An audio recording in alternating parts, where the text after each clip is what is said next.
Welcome to the Real News Network. I'm Paul Jay in Washington. As most of the world knows by now, President Obama has told us that Osama bin Laden was killed sometime yesterday early morning outside of Islamabad. Now joining us to talk about the significance of this and about the reaction of the American media to all of this is Eric Margolis. Eric is the author of the book Top of the World. He's also author of the book, and I'm holding it up here, is American Raj, Liberation or Domination. Thanks for joining us again, Eric. Pleasure. So what do you make, first of all, of the reaction of the American media, the whole culture, to the killing of bin Laden?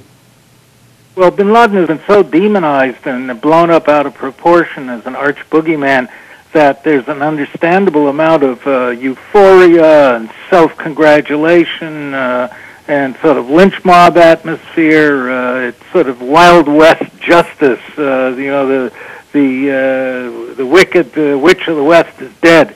But and the cheering will go on, certainly. But I think some more thoughtful people will start asking themselves, does it make any difference to America's conflict with much of the Muslim world?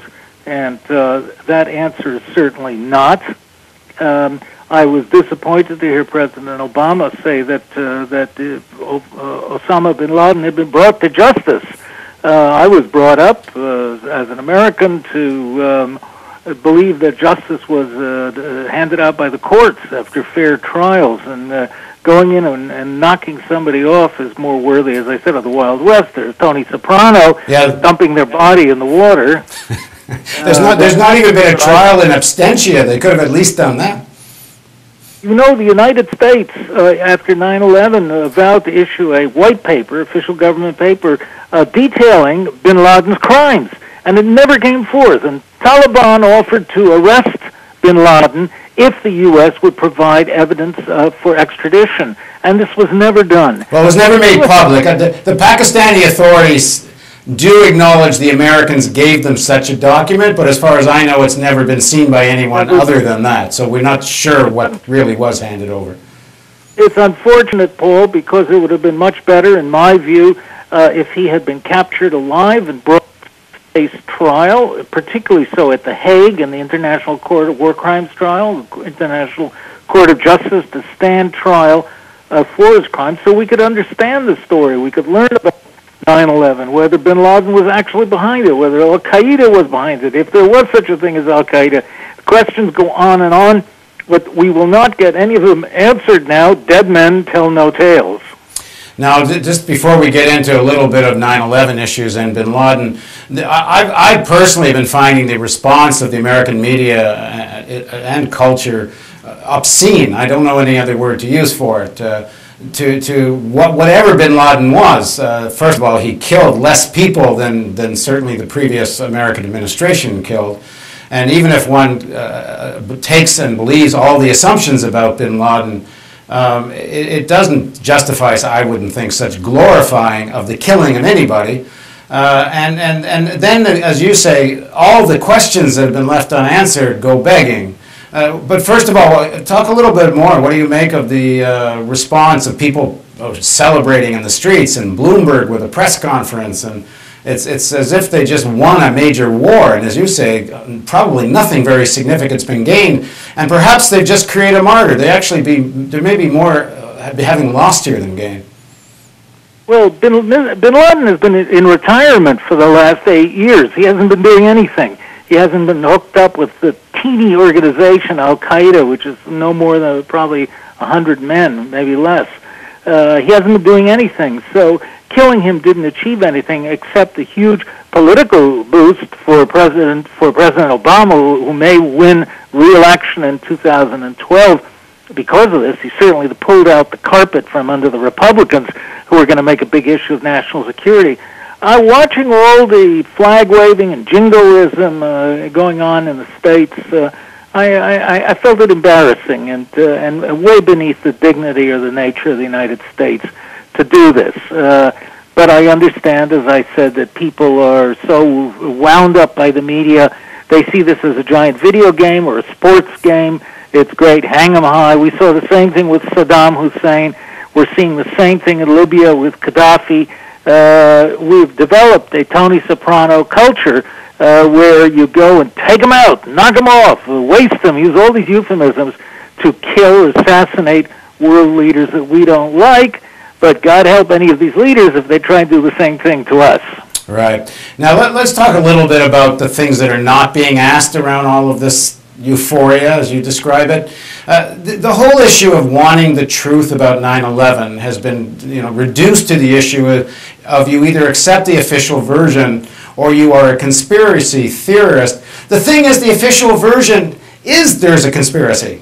The only real debate is who's in on it. The 9/11 Commission decided there was a conspiracy between bin Laden and a bunch of other people who conspired to fly planes into the Twin Towers and the Pentagon and who knows where else.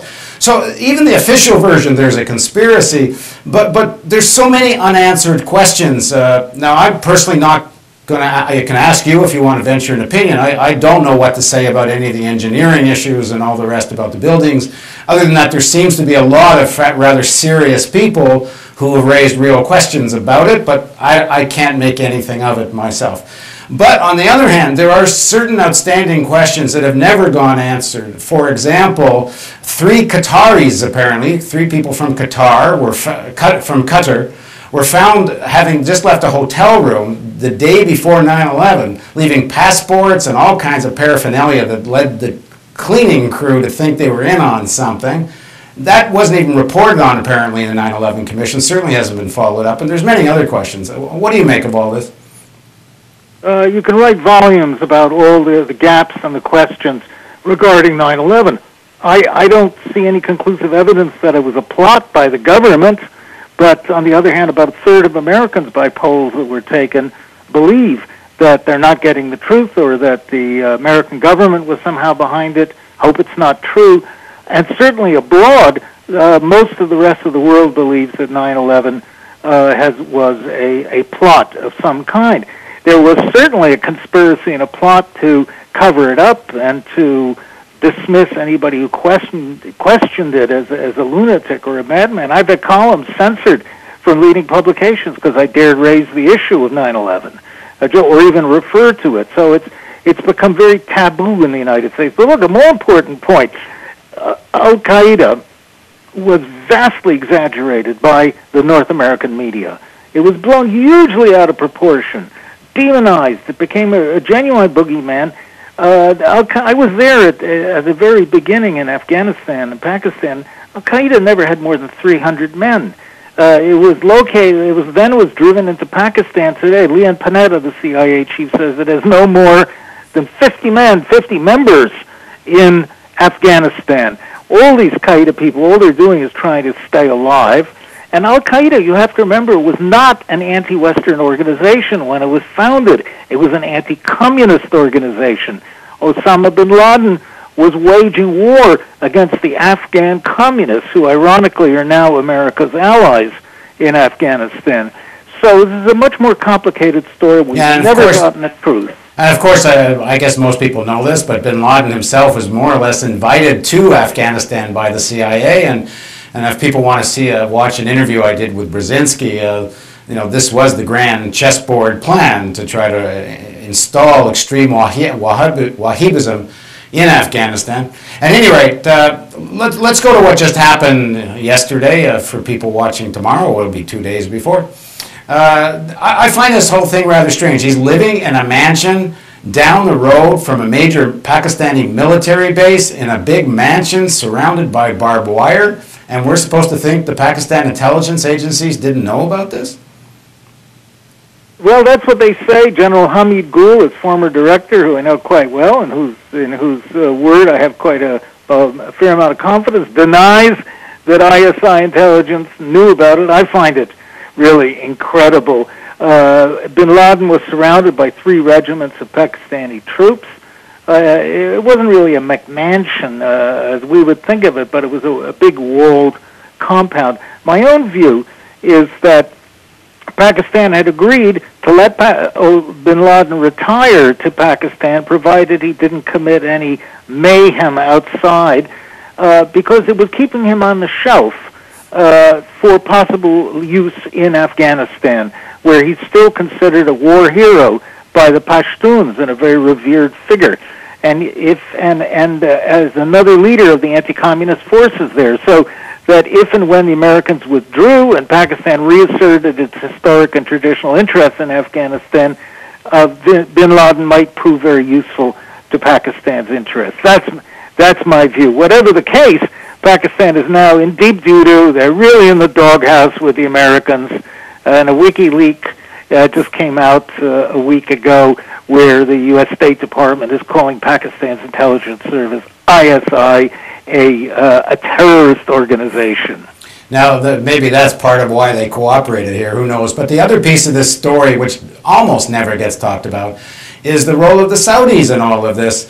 I mean, it got talked about at the time, but it's disappeared into the United States of amnesia. Not only do we know from the LA Times that there was a report to one of the congressional investigation committees that actually named names of members of the Saudi royal family that had been directly connected in financing members of the 9/11 crew. But it wasn't that much later, a couple of years after 9/11, where the King of Saudi Arabia virtually threatens Tony Blair that if you continue your investigation into the bribery scandal over the arms sale from England to Saudi Arabia, I can't guarantee we won't be able to stop more terrorist attacks, which practically says they can turn a tap on and turn a tap off. What do you make of the Saudi role in all of this? Very true with the Saudis. They're at the center of all of this. And what really scared Tony Blair was the thought that the Saudis might stop buying British arms. After the Brits started investigating billions of dollars of British kickbacks to the Saudi royal family. But we have to remember, one thing that's disappeared down the memory hole is that Saudi Arabia was waging a proxy war against Iran in that part of the world, in South Asia, and Pakistan, Afghanistan, during those years. And the Saudis were doing it by financing and arming all kinds of fundamentalist extremists like Osama bin Laden, Wahhabi groups, and they were designed to fight Iranian missionaries who were going out there spreading revolutionary Iranian Islamic theology. So this was a side battle, but the unintended result of this was that all these extremist Sunni groups were funded by Saudi Arabia to go and make mayhem wherever you want, just stay away from Saudi Arabia, but they ran completely out of control. Yeah, the other part of this is that U.S. policies had no problem working with various forms of what you could say are dictatorships, even fascist kind of political forces, which I personally is what I would consider these bin Laden types, an extreme kind of nationalism that takes draconian types of policies. So it's not like I have any sympathy for bin Laden, but I don't think one can see Al-Qaeda and bin Laden as any more of a product of what was U.S. policy in the region. They wouldn't have had much standing if there hadn't been U.S. hegemony in the region to start with. Do you think that's a fair assessment? I think the U.S. has certainly been in bed with many unsavory people, our SOBs, as they used to be known in Washington. One of the most notorious cases being the Lebanese fascist Phalange Party. That's par for the course. And as long as bin Laden was useful to the American side or the Western side, they were very happy to use him. I'm not saying he ever worked for CIA. I see no evidence of that. But certainly the Saudis provided him with a lot of money, and as a result, he became one of the major heroes of the war against the Soviets. Well, thanks very much for joining us, Eric. And one thing I would like to say on air, because I'm not sure I've said it. If I haven't, I shall say it again. If I have, I'll say it again. Which is, I think this is a good enough time to say again, there should be an independent commission into what happened on 9/11, who bin Laden was, what Al-Qaeda was. All of this is just being taken for granted, and the official version, at the very least, is clearly riddled with holes. I'm throwing you a softball here because I think I know you agree with this, but you agree that there should be such a commissioner? Absolutely. We should have an international tribunal based out of The Hague that investigates all of this. And, you know, North Americans deserve the truth, and the rest of the world does too, because the U.S. has been waging wars on mistaken or false stories for a decade now. We need some facts. Thanks very much for joining us, Eric. You're welcome, Paul. And thank you for joining us on the Real News Network. And don't forget there's donate buttons over here, because if you don't do this, we can't do that. I'll do it the other way. I actually mixed up my final tagline. Can you believe that? I'm just going to keep going, because if you don't do that, we can't do this. Thanks for joining us on the Real News Network.